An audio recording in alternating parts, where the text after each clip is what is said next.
Hey, what is going on, everybody? Welcome back to my latest video for the YouTube channel. Going to continue this fantasy football content creation train that I'm going to be hitting you guys hard with in the lead up to the upcoming season, and as you guys start to get into your fantasy football drafts, as I'm sure you've already either done some, and then some will be coming the next couple of weeks, and then once you get to that middle of August, that's when it feels like you got so many drafts going on. It can be hard to keep up at some point. So for my next piece of content, actually next 4 videos, just to kind of give you guys a little insight of my current plan, I'm actually going to give you guys my rankings, my initial preseason rankings for quarterbacks and running backs this week. I'll do wide receivers and tight ends next week. Now, I won't do individual videos for my rankings, but I do plan on, as I update them throughout the preseason and as I update my rankings throughout the season, I will put those out there either on my Twitter. I am going to finally probably download TikTok at some point in the next week or two, throw it on my Instagram, stuff like that, so you guys can see my rankings. And when I do create videos throughout the season, I'll probably maybe create a little graphic that you guys can look at as I'm doing my normal type of fantasy football content during the season, so you guys can see where I feel for players on any given week depending on their matchup. Now, these rankings are basically based on how I feel about the player and his situation and if I'm willing to draft him or not. I'm going to kind of run over them really quick. I'm not really going to go too much of a deep dive. Who knows? It depends on which player I can get talk happy with. But let's just go ahead and take a look at the top 10 quarterbacks on my list. As you can see, Josh Allen, I'm a huge Josh Allen fan. I was a big fan of him coming into that draft class, and his growth as a player and his development has been outstanding to watch. This is definitely the type of season where you could see him win an MVP. Now, he will have a little different of a skill set players to work with. You know, Gabe Davis is stepping into a bigger role. Isaiah McKenzie, Dawson Knox will need to be more of a contributor. And he has a new offensive coordinator in Ken Dorsey, but I don't think the train's going to stop with Josh. And he gives you such a high rush, and he gives you that rushing floor too. He's basically their running back. Now, they did bring in James Cook, which will hopefully help that situation out for them. But regardless, I just feel Josh is if you would ask me who would I bet on to likely finish as the QB1 in fantasy football, I'm going to put my all my money in Josh Allen. Now, if there's a guy to push him for it, it's going to be Justin Herbert. He's entering year 3. He's got a number of weapons there in LA. It seems like that team is geared to go on a deep playoff run. So I like what Justin Herbert can bring. Like I said, I'm not going to go really deep dive into each player. I'm just kind of showing you guys these rankings. So basically, to be honest with you guys, my top 5. Josh Allen, Justin Herbert, Lamar Jackson, Patrick Mahomes, and Kyler Murray.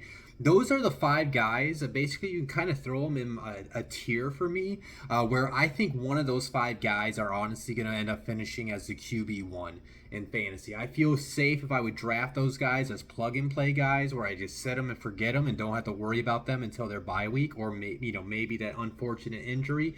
But yeah, those are the guys I want on my fantasy team that I know that I think can not only get me into the playoffs, but those guys are with their talent and the offense that they're in and what they can bring as a player. Those are guys who are going to win you like 4 to 5 games throughout the season. Now, that's not discrediting the next 5 people on the list. I definitely feel like Joe Burrow's there. He has T. Higgins, Tyler Boyd, and Jamar Chase. Honestly, I flip-flop between him and Kyler at the number 5 spot. I end up settling with Kyler just because Kyler has more of a higher rushing floor than Joe Burrow does. And I think Kyler Murray's more of a pass-friendly offense. Joe Burrow still has Joe Mixon. Zach Taylor comes from that Sean McVay offense where they're going to want to try to run the ball too, even though they got the talented wide receivers to be in a pass-happy offense. Dak Prescott's, I feel like, the safest pick you can get in fantasy this year outside of those top 6 for me. He always performs. He's always getting like 20-plus fantasy points a game, and he just feels like he's a safe option, and I think that offense could set up to be more of a pass-friendly offense compared to the past when they were leaning more on Zeke. I think this is a year that they're going to lean more on Dak, and Dak's going to have a huge year for Dallas. Now, I'm kind of iffy on Jalen Hurts because the reason why I'm ranked him there because of how many rushing yards he had last year, but you want to see him improve as a passer so you can trust him as a dual threat quarterback. I think he's a guy where if you end up picking him in your draft, I think it's gonna go one way or another. I think he's either gonna take a huge step this season and become more of a prominent quarterback in the NFL, or he's gonna kind of plateau out and he's gonna be more viewed as a guy that can win you games, but maybe he's more of a backup in real life football. But he's gonna be able to give you a good high rushing floor. So I mean, I trust this. I trust based on what happened last year and with the addition of AJ Brown that Jalen should see an increase in the fantasy production that he was doing last year. And then 9 and 10, you got Russell Wilson in a place in a new offense. I think he can be that fantasy quarterback that we saw a couple years ago. He kind of died off in the middle of last year with everything going on. He hurt his finger and whatnot. So, but I think he's set to have a bounce back year with the number of weapons that he has. He gives you that high rushing floor with his mobility, and he's another guy I could just view as a plug and play guy. For me, kind of breaking away from the rankings really quick. For me, when I'm putting together in redraft leagues as far as my fantasy quarterback, I either want somebody that's like a plug-and-play guy, or I am swinging for the home run late-round pick if I miss on one of those guys, because I don't want to reach on like maybe a plug-and-play guy. Like I'll talk about him, like maybe like a Kirk Cousins, right? So yeah, anyways, I feel safe with Tom. They just signed Julio Jones earlier today. They have 4 wide receivers they can use. They got Kyle Rudolph. They got Cam Brate. They got Leonard Fournette, who can receive the ball out of the backfield. And Tom Brady's Tom Brady, so I feel pretty safe with him. So yeah, those are my initial top 10 fantasy quarterbacks as of this point. Now, moving into the next 10, now these are obviously depending on the size of your league. These are guys that maybe you can get as a backup, maybe you get them as a starter, especially in like 12-14 team leagues that most people do play in. But yeah, most people might be wondering, why did I leave Aaron Rodgers, the back-to-back MVP, outside of the top 10? I will definitely be honest with you. You had my debates where I should put Jalen Hurts, but I felt like his rushing floor was there. But I did think of placing Rodgers as far as 8, ahead of Russell Wilson, ahead of Tom Brady. But the reason why I dropped him to 12 behind Matthew Stafford, by the way, who I forgot to mention, is just because he doesn't have the weapons they do, right? Russell Wilson, he's got Cortland Sutton, Jerry Jeudy, Tim Patrick, and the couple tight ends plus others. I just talked about Tom Brady, and then Matthew Stafford, he's got Allen Robinson, Cooper Kupp, Van Jefferson, Tyler Higbee. They got Cam Akers out of the backfield, right? So those guys have some very trustworthy weapons. Now with Rodgers, obviously with Devontae Adams going out to Las Vegas, that took a big hit for me, and in terms of fantasy, obviously they got Christian Watson, but that's a rookie. We don't know how he's going to perform. Randall Cobb's just an older wide receiver. They got Amari Rodgers. We can see if he can take a step up in year 2. But where I'm kind of leaning at with the Packers is, there's nothing that's out there like where the coaching staff has talked about it. But in my opinion, the 2 people that are most important to the Packers offense outside of Aaron Rodgers right now is going to be Aaron Jones and A.J. Dillon. I think we're going to see a healthy dose of those 2. I think you're going to see kind of more of a run-oriented offense. I think you're going to see more, I want to say necessarily dink and dunk, but more precise intermediate routes and stuff for Rodgers. But I do think at points throughout the year he can win you 3 or 4 games still. He's going to be there, but I think you're going to see more of his low games in terms of fantasy over his high games that we've seen over the last few seasons from him. And then my number 13 guy is a guy I think I'm going all in to try to get if I miss these. If I miss basically the top 6 players on my list, I'm probably going to go all in and try to get Trey Lance. Trey Lance, they came out and said they're moving on from Jimmy. It's official. This is Trey Lance's team.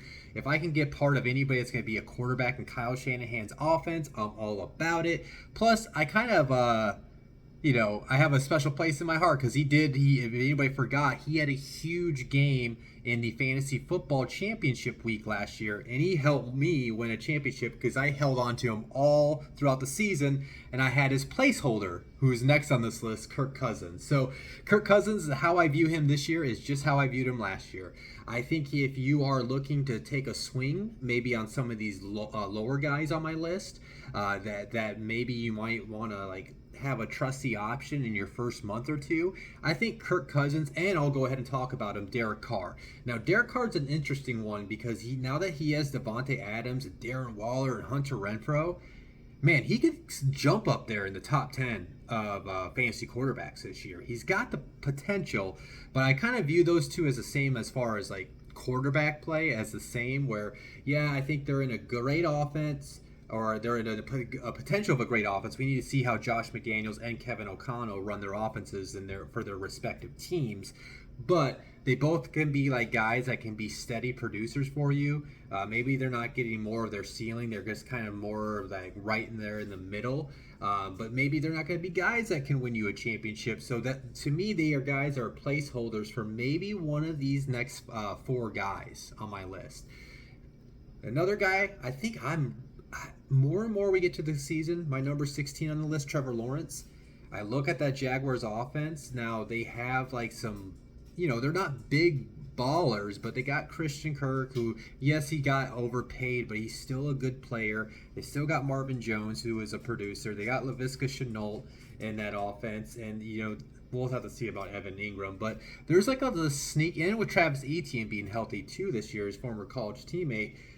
I got this like sneaky feeling Trevor Lawrence is going to have a huge year too. I think people are kind of sleeping on him, and if he's like a guy who can get in the late rounds, and maybe I pluck like a Kirk Cousins or a Derek Carr that can be a placeholder until I know for sure Trevor's delivering in year two, that might be a plan. Another guy, I don't necessarily love I don't love the weapons that are surrounding him, but it's Justin Fields. He, I think, with his athletic ability, will give you a rushing floor as a quarterback. And then if something can just come together for Justin, I think he's got a potential to be a star in the NFL. Again, he's a guy where I wouldn't want to draft and count on, but if I can maybe pair him with a Kirk Cousins or a Derek Carr, I would. Same thing goes for Zach Wilson. I think he's got a lot of weapons in that wide receiver room. Now, there are a lot of young weapons in that wide receiver room. We need to see them prove themselves before you can trust the situation. But he's another guy where I think he can blow up. And then a name I skipped over is Tua Tagovailoa. That's obviously the most really highly debated quarterback, but he's another guy I think that could be a potential, like these. All four of these guys, Trevor Lawrence, Tua Tagovailoa, Justin Fields, and Zach Wilson, I think all four of them, like, they're in a cluster right there for me on my rankings, because I could see one of those guys being skyrocketing up to the top 10 in fantasy quarterbacks this year if everything goes right within their offense. Now, to go back to my point about Tua Tagovailoa, the reason why, I debated about kind of flipping him and Trevor Lawrence as far as how I wanted to rank this cluster of four players. But, with Tua, what I really like about it is the situation he's in. I'm a big fan of Mike McDaniel. I think he's going to set up Tua for success to take advantage of his accuracy and the way he can get the ball out of his hands at a very quick rate. And I think he's got the pair of perfect wide receivers that suits his skill set with Jalen Waddle and Tyreek Hill. Like, those are two guys you don't have to go bomb them down the field. Was that what Tyreek Hill was doing with Patrick Mahomes? Sure, yes. But at the end of the day, Tyreek Hill only needs the ball in a little bit of a space, and he can create a big chunk play at any time. And I like how that can pick up yardage for Tua this year in fantasy, and I like how that can pick up in touchdowns for him as well. So I think he could, one of those four guys I think are a sneaky play ad. And if I miss out on any guy that I like in that top 6 range for me, top 6 or 7, I may just pass on some of those veteran quarterbacks, grab like a Derek Carr or Kirk Cousins, and then swoop around and grab like a Trevor Lawrence or a Tua or a Justin Fields or Zach Wilson. That's what I'm currently thinking for most of my redrafts. Now, moving into the last guy on the 20, Matt Ryan. I'm a huge Colts fan. I still think Matt Ryan has something left in the tank. I just don't necessarily know if it's with it being Jonathan Taylor. I don't think he's going to be putting up any trustworthy numbers every week. So that's why I put him way down on my list. He's an older veteran. And then taking a look at the final part of my rankings, I just ranked it to 29. Honestly, I was debating when I should cut it off, but I do know people do play a double quarterback league, so obviously some of these names are going to be guys that you have to count on, especially if maybe you got to sit them on your bench. We'll have to see how Jameis Winston, he's been fantasy relevant in the past. I know he's coming off the torn ACL, but he's got Chris Olave. Sounds like Michael Thomas should be coming off PUP list in a couple weeks. And then they got Jarvis Landry. So he's got a number of weapons down there in New Orleans, but we'll have to see how this offense is also going to look in the post Sean Payton era. Daniel Jones, he just gives you that rushing floor. Plus, we'll see if Brian Daboll, a change of culture, a change of coaching staff, does that save his career? I don't know. I put him up at 22 just because he's at a rushing floor, and I don't think. I mean, they got I'm forgetting the guy's name, the older quarterback, Tyrod Taylor. They got him as a backup, but I don't really think they're planning on having Tyrod push Daniel for some playing time. So that's why I got him up there, because I think he's got some weapons he can take advantage of. And if you're in a double quarterback system and you want to bet on somebody with a rushing floor, that's why I put him there right above Ryan Tannehill. I was debating both of them, but Tannehill just doesn't have that many trustworthy weapons now that A.J. Brown is off the team. So that's why I got Tannehill right there. Baker Mayfield, we'll see if he can revive his career in Carolina. He does have some weapons in DJ Moore, Robbie Anderson. They did, the kid from LSU, I forget his name, Terrace Marshall. They got him still coming back from last year. So we'll see what Baker can do. But these guys on the bottom of the list, I'm not clamoring for. I'm not going to sit here and sell you on them. Marcus Mariota, maybe with his rushing floor being down there in Atlanta, but he's in a very weak offense. And then we'll have to see how it works out for Davis Mills in Houston. Now, there are obviously 3 quarterback spots I did not mention. I will just go over really quick. Obviously, Desean Watson, that's a huge name that is off my list. That's just because I don't know when he'll be playing. Is he going to play this year? Is he going to come back after the 8-game mark? I don't know until, honestly, Desean is active to play. That means he's no longer suspended. You're probably not going to see him part of my rankings. So maybe I could have thrown Jacoby Brissett on there, but what if Jimmy G ends up there? So since we don't know who's going to be the Browns' opening day starter, I just decided to leave that empty. Same thing goes for Pittsburgh. Now I know all signs point to Mitch Trubisky is probably going to be the opening day starter, but it feels like at some point when you draft a quarterback in the first round, that guy's going to take over, right? So at some point it's going to be Kenny Pickett, and they're technically in a quarterback battle for the starting job. So until Mike Tomlin makes the announcement of who's starting for Pittsburgh, that's why I decided to leave them off. Now I guess you could have said that about Baker. He's technically in a competition, but Sam Darnold stinks. It's going to be Baker Mayfield come week 1. I mean, they're playing Cleveland, right? Anyways, the last spot is obviously Seattle, which is an interesting spot because it's Geno Smith and Drew Lock battling it out, which I don't think they're ever going to be a person that you'd really want to pick up in fantasy at any point of the year. But, they have DK Metcalf and Tyler Lockett up there. It's like, man, if there could be like a decent quarterback with those 2 wide receivers, they could be like a strong QB2 on a roster. But yeah, those are my quarterback rankings. Like I said, I was just kind of running over them. I just wanted to release my initial rankings for the quarterbacks. Again, I'll post updated rankings throughout the month as maybe more information comes in, as things change, as we get the Watson news, as we see where Jimmy G goes. But my next video, I'm gonna do my running back rankings. I'm only gonna be doing the top 50 running backs. At each time I do the list, so only top 50 running backs, and I'll do my top 50 wide receivers next week. And then I don't have a number decided on tight ends, but I will do that next week. I'll probably maybe do 24-ish tight ends. I'll have to see how when I've ranked those out properly. But yeah, if you guys are looking for anything from me as you get in the lead-ups to drafts, any type of content, I want to open up to ideas from my audience. So get in my comment section. Let me know who's your top fantasy quarterback. Give me your top 10 list. Tell me what you want to hear from me next. And let me know if there's anything that you do disagree with me on. I like to hear other perspectives ahead of the fantasy football season. So, I'm looking forward to the next video. Other than that, you guys enjoy your day.